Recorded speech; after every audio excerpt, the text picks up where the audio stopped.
እኔ ምንም ማውራት እኔ ሰላም ነው የምፈልገው። እኔ ምንም ማውራት አልፈልግም። ማርዬ አቤት አመራራችሁ ደስ ሲል እንደው እንዴ ጨምላቆች ከዚህ ያመጣችሁት ባህሪ ነው። ከመቼ ጀምረሽ ነው ተርፊ አንቺ ቦርንማውዝ ጋር እንደዚህ ጫማ መለካካት ጀመርሽ? እንዴ አለቃሽ እኮ ነው ቦርንማውዝ። ሆማዌ ፈርፈራዌ ይለጥፍሻል እኮ እንዴ። ምን ነው ጫማ ልለካካልሽ እንደዚህ? አንቺ በታድቢ ሳርፈሽ በተቀመጭስ እንዲህ ቢቀርብሽስ እንዴ? 0-0 እኮ ክብር አለው። ስንቴ መርተሽ ነው ያን? ጥሩ ነሽ፣ በእውነት ጥሩ ነሽ። ተርፌ ተሻሽለሻል። አድንቄሻለሁ። ግን ያለ ተከላካይ ነው እንደምትጫወቱት እና ያለ ተከላካይ ወይኔ መጨረሻ ላይ ዶርቡን ደግሞ ነው ጫብለቶት 5ኛ ጎል ከተወት ነበር። አንተሱ ይገባ ተርፍያ አይዞሽ፣ ጥሩ ደረጃ ላይ ነው ያለሽው። 6ኛ ላይ ረጋ ብለሽ ተቀምጠሻል። ከሼባው ጎን ነሽ። ያ ብቻ አይደለም ከኛ ጋር ብዙ የነጥብ ልዩነት የለሽ፣ 10 ብቻ ነው ትደርሻለሽ። አይዞሽ በቃ ተናደሩ። ምን ይደረጋል? ወተጠጡ መርታችሁ ነበር እኮ ምን ይደረጋል? ጀሞ አብሽሩ በቃ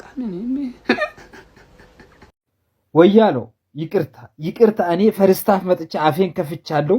ይቅርታ። እኔም ብሎ አስተኝ፣ እኔም ብሎ ቀጥቃጭ ደግሞ ምንድነው? እኔ እኮ ፈርስታፍ እንደዛ ስንጫወት ማፍላቴ መጥቻ ፈለው ገነፈልኩ እንጂ በስነ ስርዓት መጥቼ እንዲህ እንቺንካ ማግባት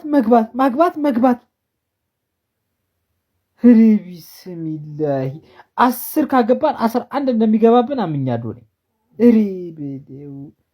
What a game of football, Monday night football ይላል።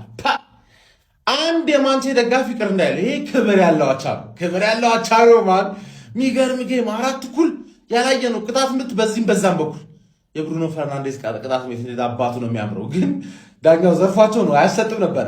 አይ ማንቼ ያበረ ጨዋታ ራሳያችሁ 37 ምናምን የጎል ሙከራ ማን ልተኛ ብትራሱ እኮ አያስተኛም። ገባር ፕሪሚየር ሊግ ቴብሉ ለምን እንደዚህ የምታለፉት? ፕሪሚየር ሊግ ቴብሉን እኮ አለፋችሁት። አንዴ 5ኛ፣ አንዴ 4ኛ፣ አንዴ 9ኛ፣ አንዴ 3ኛ፣ አንዴ 5ኛ፣ አንዴ 4ኛ እዛው ባለሽበት ቁጭ ለማለት ማለት መጨረሻ ላይ ባለሽበት ቁጭ ልትዩ። መጀመሪያ ለምን ታገባላችሁ? ስታገቡ እኮ ነው ችግር የሚፈጠረው። ስታገቡ ችግር ይፈጠራል።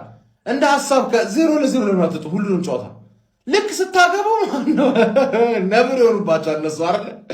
ጌም ማኔጅመንት ወፍ ተዝናናው ነው ብላችሁ እናንተ ላይ አሞሪም እስካሞሪም ጨጓራችሁ ላይ ይዝናናባችኋል። እኛ ደግሞ በሱ ጨዋታ እንዝናናለን። ቢዩቲፉል ሴክሲ ፉትቦል ነው የሚጮተው። ሪስክ ይላል። አሁን ደግሞ ብራያን ቦይሞ ተቀይሮ በወጣበት በዛው ወደ ካሜሮን ፍላይት ይዟል። አማድም ይከተለዋል። ምን ሊወጣሽ እንደሆነ አብረን እናያለን ማለት እስካሜሩ ምን ያደርጋል? ያበደ ጌም ነው የምልሽ። በቃ አንድ የማንቼ ደጋፊ እንዳይደብረው፣ እናቴ ትሙት እንዳይደብረው። ክብር ያለው አቻ ነው። እንደፈራሁት በቃ አይኔ ጠፋ። 4 አቻ አኡዙ ቢላሂ ሚነ ሸይጣን ረጂም። ጆታኒ ነው እንደምንጫወት የኔ ተልከላከኝ ትዝቅበሉና ይግራላችሁ ሰይላምስ እስቲ እንደዚህ አይነት ነው ጨጓራ ምን ደማ ይቻላል። እንካ ለወያላ እስከ 7 ሰዓት ቆይቶ እሱ መዝናኛ ታረጋኛለህ።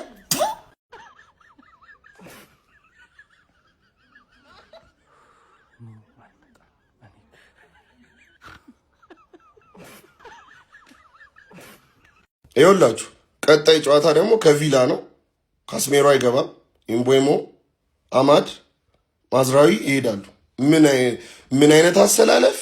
ምን አይነት በሜዳው ነው ቪላ ምን ይዞ እንደሚመጣ ደግሞ አናውቅም። ሜዳችን ላይ ቦርንማውዝ ታች ያለ ቦርንማውዝ እንደዚህ ጠብጥቦን 4 ጎል ይወላችሁ 4 ጎል ሜዳ ላይ ማስተናገድ ማለት እየመራን ገብቶ 20 ደቂቃ የሚከላከል ቲም የለንም። ማጥለያ የሆነ ቲም ነው። እኔ አሰልጣኙ ላይ ያለኝ እምነት አሁን ባለፈው ነግራችሁ ነበረ። አሁን ወልቭስን እናሸንፋለን፣ ከዛ በፊት የነበረውን እንረሳዋለን። ይሄ ነው ቡድኑ እንግዲህ።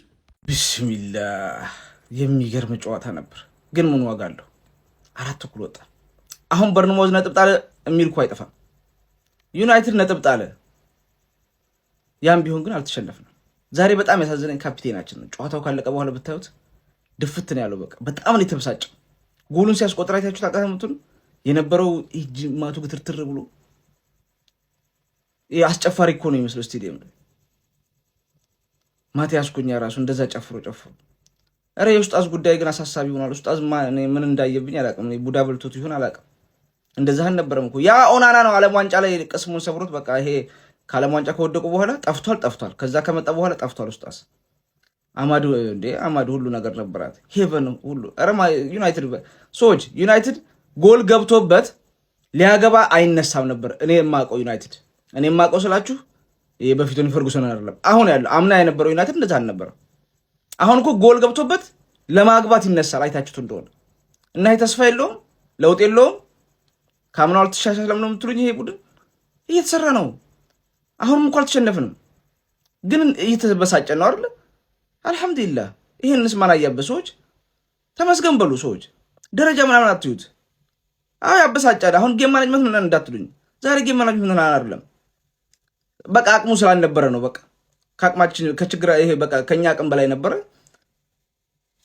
ነጥብ ሳንይዝ ወጣን። ግን አሁንም አሪፍ ነው። በቃ ይሄንስ ማን አየበት?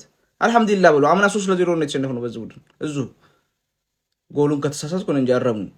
ግን ያው እንደሚያናዳቸው አውቃለሁ። ግን ተስፋ አለ ሰዎች ይመስገነው። ይሄንስ ማን አየበት? ለማንኛውም እስቲ በጨዋታ ላይ የተሰማችሁ ኮሜንት ላይ አስቀምጡ። ቪዲዮ ከተመቻችሁ ኮፒ ሊንክ፣ ሪፖስት፣ ላይክ ማድረግ እንዳይረሳ። ቴንክ ዩ። አሁን ደግሞ አንዴ ይሄ ጨዋታ ላለፋቸው ሰዎች የህሊና ጸሎት እናደርጋለን። ለተመለከትን ሰዎች ደግሞ ከወንበራችን ተነስተን ለተመለከትነው ፉክክር እናጨበጭባለን። ጋይስ ምን አይነት ጨዋታ ነው የተመለከትነው? 4-4 8 ጎሎች፣ የሚገርም ፉክክር፣ መምራት፣ አቻ መመራት፣ በድጋሚ አቻ። ዋው የሚያምር ጌም ነበረ የተመለከትነው። 2 ፍሪኪክ ጎሎች፣ ቡድኑ አስደናቂ ፍሪኪክ ጎል አስመለከተን። ከዛ በኋላ ታቨርነር ሌላ አስደናቂ የሆነ ፍሪኪክ ጎል አስቀድሞ አስቆጥሮ ነበረ።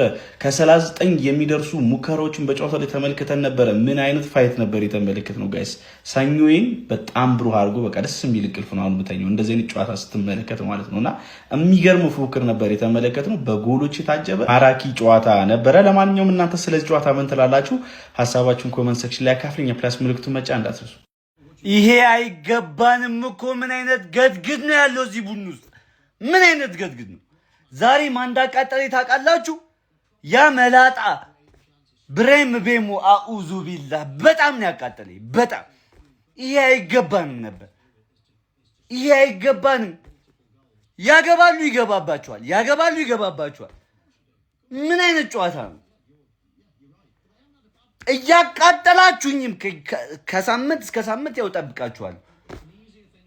ያ አላህ በጣም ነው የተናደድኩት። በጣም ፓ እግር ኳስ ኦልትራፎርድ ላይ ጨርቋን ጥላ ያበረችበት ምርጥ ምሽት፣ አስደናቂ ጨዋታ። እንግሊዝ ፕሪሚየር ሊግ 16ኛ ሳምንት የመጨረሻ ፍልሚያ የተከናወነ ነበር። ማንቸስተር ዩናይትድ በርንማውዝን ያስተናገደበት ጨዋታ። ዩናይትዶች ገና በ13ኛው ደቂቃ በመዲያሎ ጎል ጨዋታውን መምራት የቻሉበትና አስደናቂ እንቅስቃሴ ያሳዩበት ቢሆንም ነገር ግን በሲሜኒዮ ጎል አማካኝነት በርንማውዞች 1-1 ሆኑ።